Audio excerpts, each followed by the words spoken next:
You know, you can't imagine something you haven't experienced.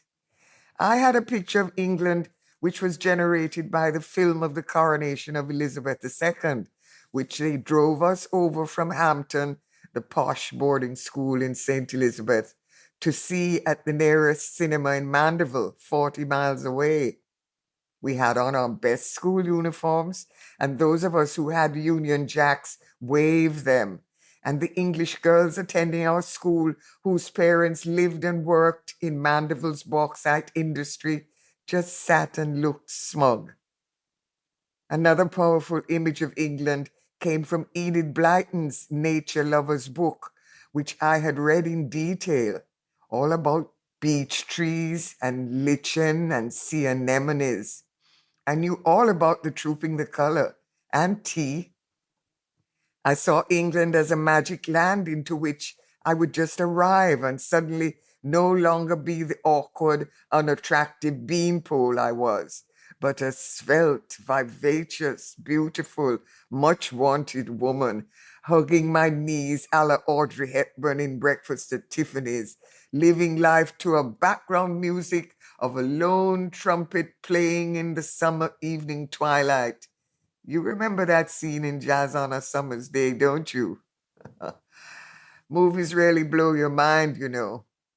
All my experience of the world was based on books. And then when I understood about movies, I used to go to them not only to live out the fantasy for 2 hours, but to work up new fantasies for myself. Carib was the nicest cinema in Kingston. It used to have a sweet smell as soon as you got to the ticket desk. Usually I would go on Saturday afternoons, which was when all of us teenagers dressed up in our best clothes and hoped that the boy we were currently in love with would come and sit beside us after the lights went out and put their arms around us. That was a big demonstration of commitment, and kissing was as far as we girls let the boys go. It was called necking, and you couldn't neck unless you were sitting in the back row. Only the very brazen girls sat alone in the back row, waiting for their boyfriends and kissing. We good girls sat in the middle rows.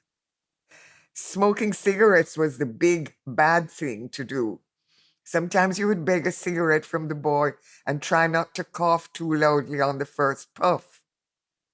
But although I wanted to be normal and have a boy come and sit beside me, I was really more interested in the movie. Once the picture started, I would watch and listen to everything. I didn't like westerns unless the hero was good looking, like Cab Hunter or Richard Egan or Fernando Lamas. He was married to Esther Williams, the swimming star, who was my heroine. Once I wrote to Fernando Lamas for a photo, and he sent me an autographed one. It took me a long time to realize that the signature was printed, not written by hand. I wrote to Debbie Reynolds and Eddie Fisher too when they were the favorite couple. They each sent me a picture. One of the movies I loved in my teenage years was Carousel. My sister and I went to see it one night at the Tropical, an open-air theater, and we had to walk back home because we stayed to see the beginning again and all the buses had stopped running. But we walked home singing the songs. My sister sang really well. She could harmonize, but I always learned the words quickest. We were always singing together. I would think of myself as a sexy Eartha Kitt type, but my sister would laugh at me.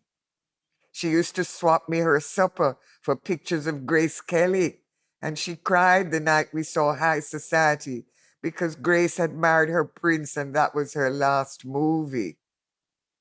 I liked Imitation of Life, the Lana Turner movie about the white black girl whose mother was Lana Turner's black maid and she didn't want to acknowledge her. And I cried when Mahalia Jackson sang at the maid's funeral at the end because I was glad that the poor black woman got such a nice funeral. Remember that stupid movie? I love Pat Boone. I went to see Friendly Persuasion because he sang the theme song, which I liked, but didn't understand what the words meant. which meant that it must have been about love and how you felt when you were in love.